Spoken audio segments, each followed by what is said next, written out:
बच्चों, आज हम पढ़ेंगे कक्षा 7 का पाठ 14, जिसका शीर्षक है खान पान की बदलती तस्वीर। यह एक निबंध है और इस निबंध के लेखक श्री प्रयाग शुक्ल जी हैं। इस पाठ में लेखक ने भारतीय खान पान की बदलती हुई स्थिति का वर्णन किया है। उन्होंने इस निबंध में बताया है कि हमारे देश में जो खान पान की तस्वीर है वो किस तरह से बदल गई है, कितना बड़ा बदलाव आ गया है, तथा पहले हमारे देश में कौन सी वस्तुएं खाई जाती थी और अब उनमें कौन से बदलाव आ गए हैं। इसी का वर्णन इस पाठ में किया गया है। पिछले 10-15 वर्षों में भारत में खान पान की संस्कृति में काफ़ी बदलाव आया है। दक्षिण भारत व उत्तर भारत के भोजन काफ़ी हद तक पूरे देश में अपना स्थान बना चुके हैं।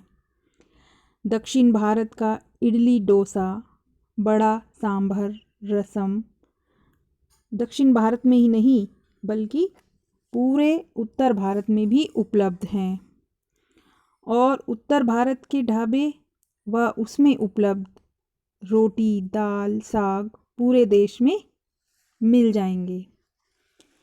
फास्ट फूड का चलन भी बहुत हो रहा है। बर्गर, नूडल्स सभी स्थानों पर खाए जा रहे हैं और परोसे जा रहे हैं। ये विदेशी खाने बच्चों के द्वारा बहुत पसंद किए जा रहे हैं। आलू के चिप्स, गुजराती ढोकला, गाठिया, बंगाली मिठाइयाँ सब जगह पर समान रूप से मिलने लगी हैं। सभी प्रदेशों के व्यंजन सभी स्थानों पर मिलने लगे हैं, जैसे कि मिठाई की दुकान इत्यादि पर आपको ये जो गाठिया, बंगाली मिठाइयाँ, ढोकला सब कुछ मिल जाएगा। ब्रेड जो पहले केवल अमीरों के घरों में आती थी, अब वह गांव-गांव, कस्बे-कस्बे तक पहुंच चुकी है। ब्रेड नाश्ते के रूप में लाखों करोड़ों भारतीय घरों में खाई जाने लगी है। बदलती हुई संस्कृति के खान पान से नई पीढ़ी काफ़ी प्रभावित हुई है। यह वर्ग पहले ही स्थानीय व्यंजनों के बारे में कम जानता था, लेकिन अब यह वर्ग नए व्यंजनों के बारे में अधिक जानता है। स्थानीय व्यंजन तो दिन प्रतिदिन घटते जा रहे हैं, जैसे छोले कुलचे व पाव भाजी इत्यादि। इनका प्रचलन अब कम हो गया है क्योंकि इनको बनाने में बहुत मेहनत लगती है।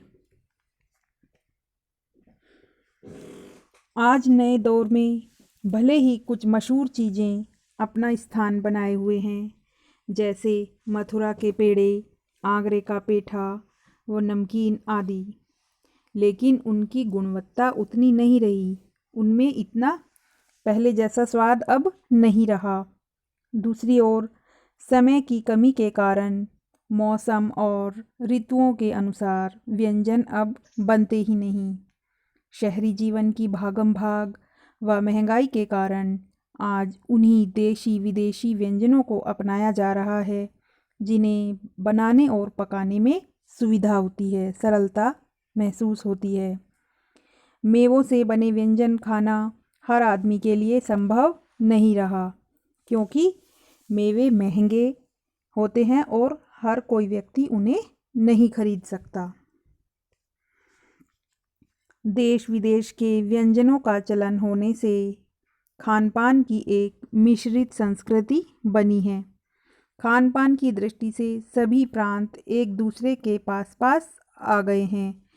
यानी कि जैसे पहले हम केरल में नहीं जानते थे कि वहाँ की जो व्यंजन है वो कैसे बनते हैं, लेकिन अब केरल में जो खाया जाता है वो हमारे यहाँ भी खाया जाने लगा है। और जो हमारे यहाँ के प्रसिद्ध व्यंजन हैं वो दक्षिण में भी पहचाने और खाए जाते हैं। इसीलिए इसका एक लाभ ये हुआ है कि आपस में जो प्रांत हैं वो निकट आए हैं, उन राष्ट्रीयता को बढ़ावा मिला है। इसे और बढ़ाने के लिए हमें क्या चाहिए कि हम खाद्य पदार्थों के साथ साथ एक दूसरे की भाषा, बोली व वेशभूषा को भी जानने का प्रयत्न करें, जिससे हम सभी प्रांतों को सरलता से जान सकें और देश में एक राष्ट्रीय एकता को बढ़ावा मिले। आधुनिकता की दुनिया की ओर बढ़ने के साथ साथ हमें अपने स्थानीय व्यंजनों को बढ़ावा देना चाहिए। कई व्यंजन जो आमतौर से मिला करते थे, वे केवल आज 5 सितारा होटलों में ही मिलने लगे हैं। उत्तर भारत की पूड़ियाँ, कचौड़ियाँ, जलेबियाँ व सब्जियों से बने समोसे अब बाज़ारों से गायब होते जा रहे हैं।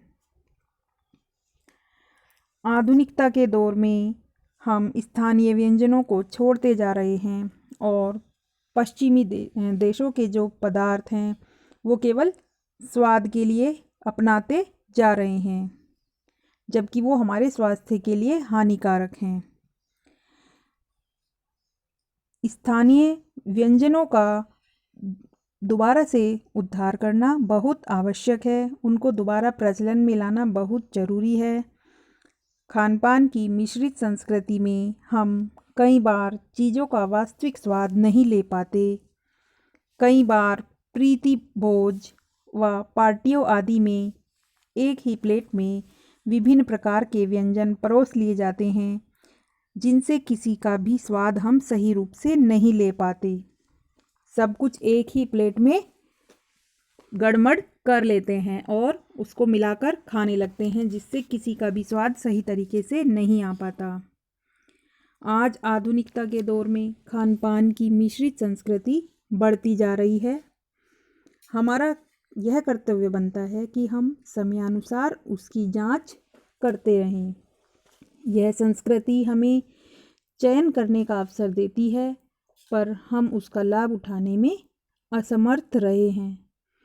खान पान की इस मिश्रित संस्कृति को हमें समय समय पर जांचते और परखते रहना चाहिए। धन्यवाद।